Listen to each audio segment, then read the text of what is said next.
How you doing, guys? Big Mac Dan School here again today, back once again with another episode of my Warhammer 40,000 Conquest series for you. Today, we'll be taking a look through the pages of issue 54.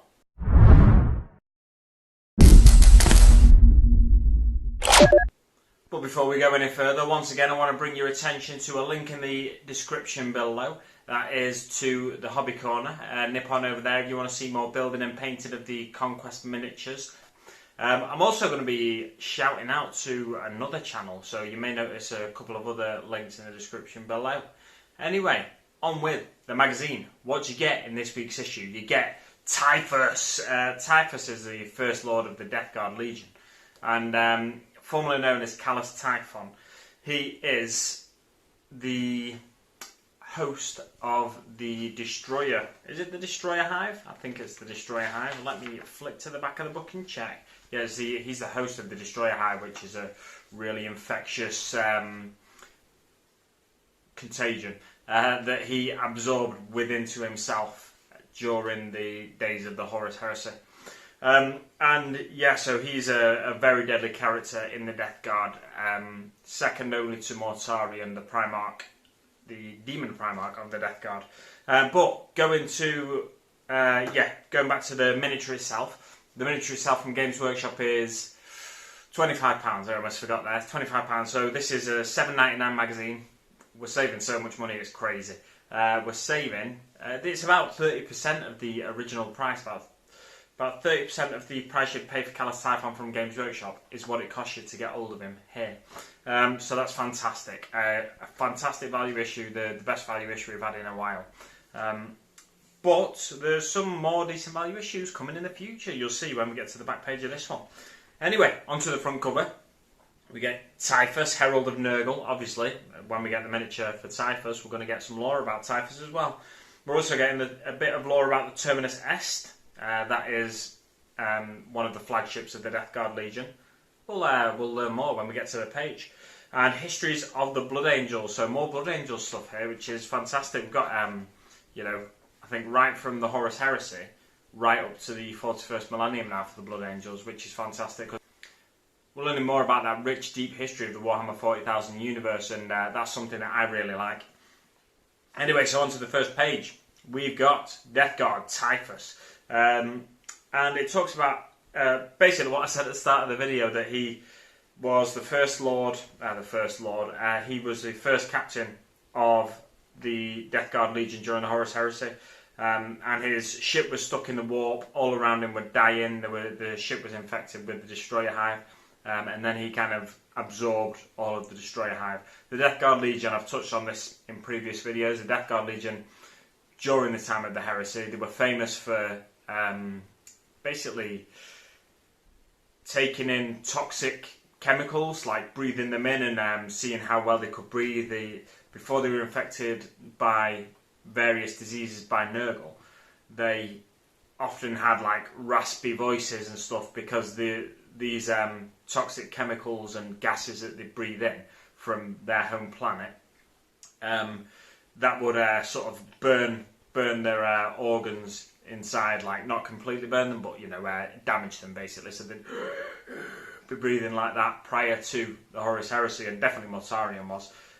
He'd offer you. I think he did this with Garrow. He offered him the chance to breathe in some of the gases that he breathes, and then Garrow did it, and sort of I think he took it. He acted like, yeah, I can take that, like any good captain would do. Anyway, on to the next page. It's a little bit more about the Man Reaper, Typhus's Man Reaper, which is a two-handed scythe weapon. It's rumoured that Typhus once dipped the blade of his deadly weapon into the festering pools of Nurgle's garden. I think I touched on that in the past, in a previous video, maybe in one of the ones where we'd spoken about the Garden of Nurgle. And on the following page, it's the Terminus Est, which is the Death Guard. I'm just reading random words I look at here. Terminus Est. The Terminus Est may well be the most powerful warship in the plague fleets of the Death Guard. It is a colossal abomination, thick with plague, rust and decay, yet it is capable of unleashing apocalyptic destruction against enemy fleets, space stations and planets alike. And then it touches on how the vessel became corrupted, the Terminus Est was created in the shipyards of Luna many years before the Horus Heresy. It was considered a colossal vessel even by the standards of the time, slow and cumbersome, but by far more powerful than most other warships. The Emperor gifted the vessel to the legion known as the Dusk Raiders. The legion would later be led by their Primarch Mortarion and renamed the Death Guard. Callus Typhon, first captain of the Death Guard, eventually came to command the ship. His influence would result in the Terminus Est being corrupted by the same chaos taint that had already claimed him. So again, touching on the destroyer hive there and the taint that Typhus suffered or survives, I guess, endures, and yeah, it's everything. Just sort of reiterates that everything that the Death Guard possess becomes tainted by Nurgle, whether it's the rhinos or land raiders, other vehicles, the ships, the planes, all that kind of stuff. It all becomes infested with some kind of disease from Nurgle. On to the next page, we've got Chronicles of Blood. We get an Age of Red Wrath, Part 2. What price victory? Captain Castagon leads Strike Force Nobilitas into battle against the Drukhari on Tolos. Amidst the ruins of the planet's agricultural facilities, the Blood Angels witness horrors inflicted by the cruel Xenos upon the world's populace. So again, I've touched on this in some previous videos, but the Drukhari are amongst the most torturous races in the galaxy. When I say the most torturous, I think it was the last video actually I talked about this. They torture other races, lower life forms as they see them. They torture them and they take the screams and the pain that they feel and they use that as energy to make themselves more long-lived, so they can evade Slaanesh and avoid having their souls consumed by Slaanesh when they die. And then there's the Black Fang Crusade, which involved a lot of orcs. Judging that the orc strongholds in the Black Fang system have defied the Imperium for too long, Dante mobilises his entire chapter. So the entire chapter of Blood Angels went to war against orcs in this crusade. They fight a year-long campaign that drives the orcs from the 12 worlds of Black Fang, as well as 2 neighbouring systems. What else can we touch on? Third War for Armageddon's mentioned in there. I've touched on that in previous videos, I think, so I won't go to that again. Desperate measures. With the Tyranids closing in, Commander Dante and his closest lieutenants authorised deeds that would have been unthinkable in brighter days. The Blood Angels' precious gene seed reserves are removed from their storage crypts, packed carefully in transit under the watchful eyes of sanguinary priests, and then sent away on a swift ship with hand-picked complement of guards. At the same time, millennia of tradition are cast aside as Blood Angel gunships gather every viable aspirant they can find from amongst the nomadic tribes on Baal Prime and Secundus. These youths are armed and ferried to the Arx Angelicum. There they form the defence garrison, whose strength will augment that of Sanguinius' sons. At least 40,000 wide-eyed youths are gathered in this way and told that any who survive the coming battle will surely prove their worthiness to join the chapter's ranks. So, many chapters have very elaborate ceremonial methods of selecting aspirants, potential recruits, future recruits. And I'm not sure, but I think the Blood Angels have some sort of martial combat involved in theirs. I may be getting mixed up with like the Blood Ravens or something, but I think the Blood Angels have some sort of martial combat involved, and then drinking the blood of Sanguinius and stuff like that. And if you survive all that, you can become a Blood Angel. But they forego all that because the threat from the Tyranids are closing in at this stage on the Baal system, and the threat's so great that they need more applicants, or more aspirants rather, than they've ever recruited. So they just grab 40,000 potential, they look most likely to be able to help fill the ranks of the Blood Angels.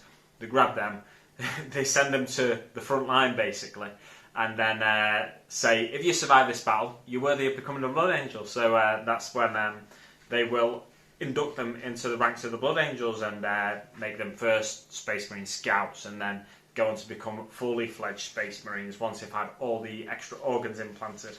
And who knows, maybe Primaris Marines, but at this time the Blood Angels were unaware that the Primaris Marines were a thing, because it's not quite when Guilliman gets to Baal. Anyway, on the next page we've got how to build Typhus. We've got two sprues and a base. I think it's it's about that big. It must be a 60mm base that Typhus is on. He's a big dude though, it's a big model. And the pose of Typhus is something I wanted to touch on. It's alright, the pose, when you first... His old model had a pose with the Man Reaper coming across his chest, and it sort of hid a lot of the front of the model. But I prefer that pose for a Death Guard character, because it's like he's sort of slowly plodding forward with his scythe in his hand, and taking out the enemy as he goes, sort of, you know... what do they call it? Reaping the crops in front of him, the potential poxwalkers in front of him that he comes across. Any enemies he fells will likely rise again as poxwalkers. So I like that old pose for him. This pose is like he's dancing almost. He's got his scythe in the air, his Man Reaper in the air, and one hand out to the side with his palms splayed out. It's alright, once you get used to it, it's an okay pose. It's quite dynamic for a Death Guard captain. And like I said, it's maybe not quite befitting of a Death Guard captain, because when I think Death Guard, I think slow and ponderous. However, there are some ways you can adapt this pose. Now, there's a bit of artwork on one of the previous pages here, where Typhus is holding up a Tau Fire Warrior by the scruff of his neck, and he's probably about to just chop him in half with the scythe. There's a conversion out there that is just like that, and I found it today again when I was in work on YouTube, and it's from a channel called Mr. Craggan or Mr. Craggan Gaming. I can't remember exactly the name of the channel, but it'll be in the description below, so make sure you check that video out. And it's a really simple conversion. It doesn't use any extra parts or anything. You just sort of the hand that's holding the Man Reaper up in the air, he cuts Man Reaper at the thumb and at the little finger, and then basically places that hand sort of on the chest of the Fire Warrior, so it looks like he's holding the Fire Warrior up and lifting him up in the air. Now I've got a similar conversion in mind, maybe with the torso of a Primaris Marine or something like that, or maybe a Space Marine Scout, or something similar, like the torso with maybe one arm and sort of guts coming out from underneath, that kind of thing. I've got that kind of idea in mind for a potential conversion that I might try in the future. So yeah, definitely check out that video once you finish watching this one, and let him know what you think. I've not seen any videos from him in a while, so I think maybe he's sort of paused his YouTube goings on for a while, because I've not seen a video for a long while now, actually. But yeah, back to the magazine. The miniature itself, we get 4 pages of how to build, and then we get 6 pages of how to paint. And the paint job at the end of it, it's okay. It's not bad, but we are going to be coming back to it after in future issues when we get more paints, maybe more technical paints and stuff like that. One thing I'd like to say about the paint job though is the destroyer hive, the smoke and the flies that are coming out of the tubes on sprouting from Typhus's armour. They're painted in Celestial Grey, which to me is the wrong colour. Now it may just be that they just need a wash or something like that, but when I think of a swarm of flies like so thick that it darkens the skies, I think of like a dark sort of smoky look, and that to me is what this should look like. So maybe if you took a null oil wash or an Agrax Earthshade wash and you went over the Celestial Grey of the smoke with that, it would look dirty. This smoke here, this white smoke, it looks almost like the kind of smoke you'd see just from burning paper, burning something relatively clean. what I want to see on a Death Guard miniature is something that looks like toxic smoke, like an infectious cloud of rot made manifest. That's the kind of thing I want to see on a Death Guard miniature. So I wouldn't do the smoke in that colour, but there's maybe you do want to do it in that colour, is where I'm going there. So it's up to you, obviously, but I'd change the colour of that smoke. Anyway, on to the Destroyer Cometh. So this is the point at which Typhus makes planetfall on Corvon, and it's up to the Space Marines to try and defeat him. Obviously, this battle is all about the Space Marines trying to take out Typhus before he can have an impact on this conflict on Corvon. So Typhus must be stopped before his rampage brings ruin to what remains of the Second Company's defence of Kalon. To this end, a small unit of Space Marines have breached the Death Guard lines, intending to take on Typhus and his hordes of Poxwalkers. Deployment. The deployment zones are shown on the playmat. Typhus and his tainted cohort may not be deployed using the teleport strike ability this mission. So that means they're going to have a slow plod across the battlefield. So that's something in favour of the Space Marine players there. The deployment zones are the bottom left corner for the Space Marines, you'll see behind me, and the top right corner for the Death Guard. The armies, Death Guard, 3 command points, and the Space Marines also have 3 command points. That's what we seem to be having over and over again now. And the Death Guard are led by Typhus, unsurprisingly. His tainted cohort, so that's the 3 Cataphracti armoured Terminators. 7 Plague Marines, Chaos Rhino, and 12 Poxwalkers, giving us a grand total of 23, 24 miniatures for the Death Guard, and the Space Marines are not far off that, to be fair.